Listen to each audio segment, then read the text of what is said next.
Hey guys, welcome back. It's Dave. This video I wanted to show you just a interesting way of setting up your grids before you handicap a car to races, because not every grid in your download is compatible with every single race. And here's what I mean by that. For example, if we have the double pace line grid here on the pace progression side, and along with the matrix, okay, this is for Gulfstream Park tomorrow. And what I'm doing now is I'm looking at, ahead of time, I'm looking at all the races, okay?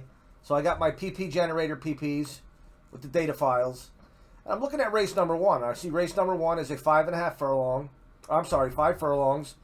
And what I want to do is I want to see if each entry has enough pace lines for me to pull the matrix factors out, such as my target rating, my ability rating, the target Briz, and so forth.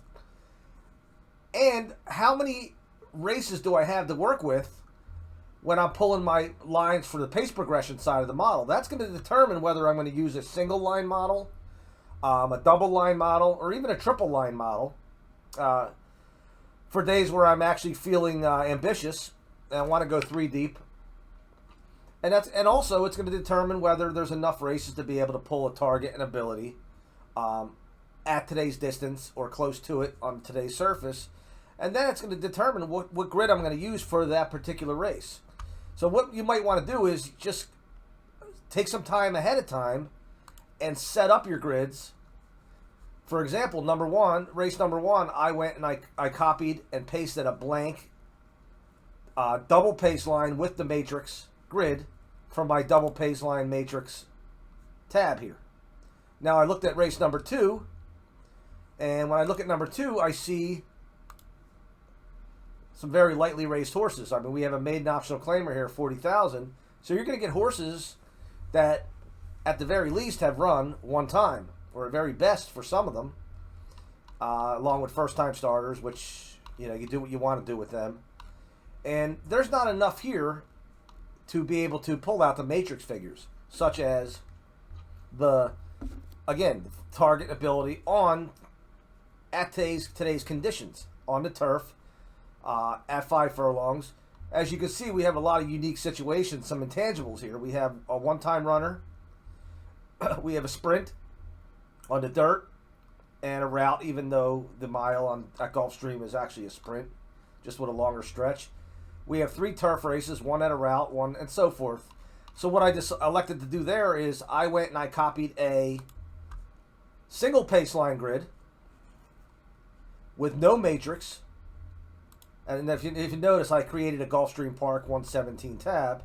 And I'm going to run those numbers off of that grid right there, opposed to the race number one, where I'm pulling it from a double pace line plus the matrix. And I did the same for the third. Third race, I'm using double pace line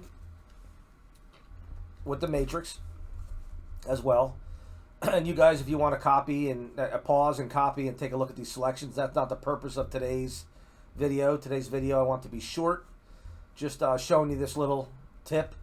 Gulfstream 4, again, I was able to pull enough data to use the matrix factors as well as a double pace line. Fifth, the same. And then the 6th, we're back to a double pace line, but no matrix. And let's take a look at the 6 and see why I came up with that decision. 6 furlongs.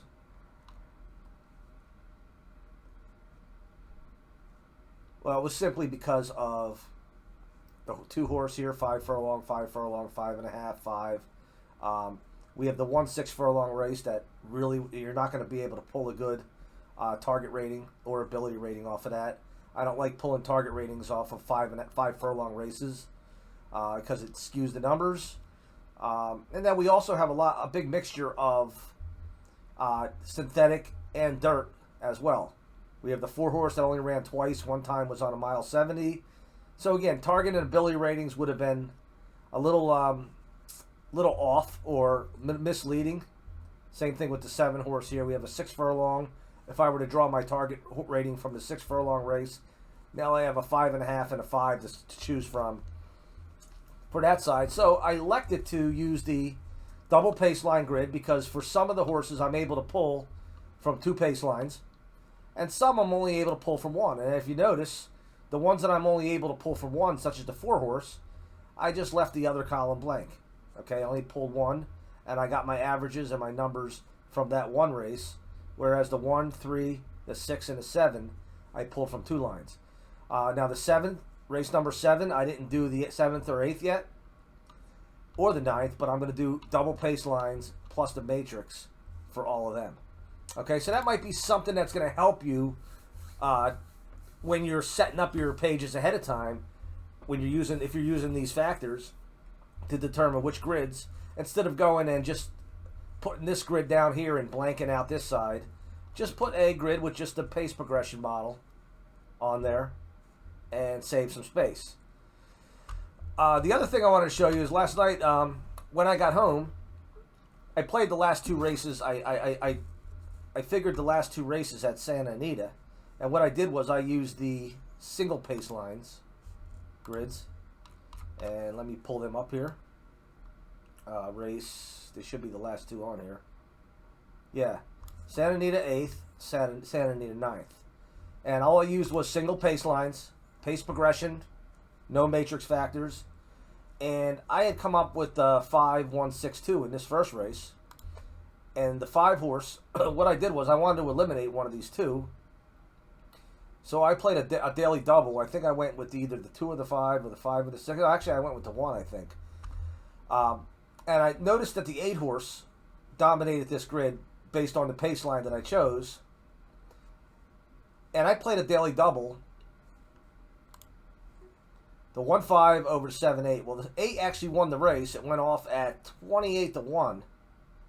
And I had 3 to win on it too. I got 89.70 for that. And I also, my double, 1-5-7-8, it came out 5-8. 5 was the favorite. 5 was, I think, like maybe 6-5 odds. And still paid a nice $203 because the Santa Anita has the $2 doubles. 5-8. So a total of $14 played returned over $290 for me in those 2 races. So I mean, it just goes to show that, I mean, Fairgrounds, I had an okay day at Fairgrounds. I had a few winners. I just couldn't connect in my exotics. If it was a try, I was either missing the second and I had the first and third leg, or the other way around. I had first, second, and I didn't have third. Same thing with my superfectas. And there wasn't a whole lot of value with the winners at Fairgrounds either yesterday. But I was able to connect with a nice, just race 8 and 9.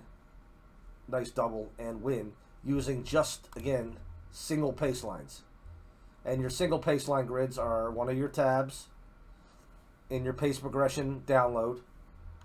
And as you can see, there's just space for 1 race only for each runner. And then if you wanted to mix in your matrix factors along with that, we also have our single pace line with the matrix factors as well to boot. All right, so that's pretty much what I wanted to show you today in this video, and we will I'll talk to you soon with the maybe a golf stream. If I decide tonight to do a golf stream preview for tomorrow, we'll see. All right, thanks for tuning in.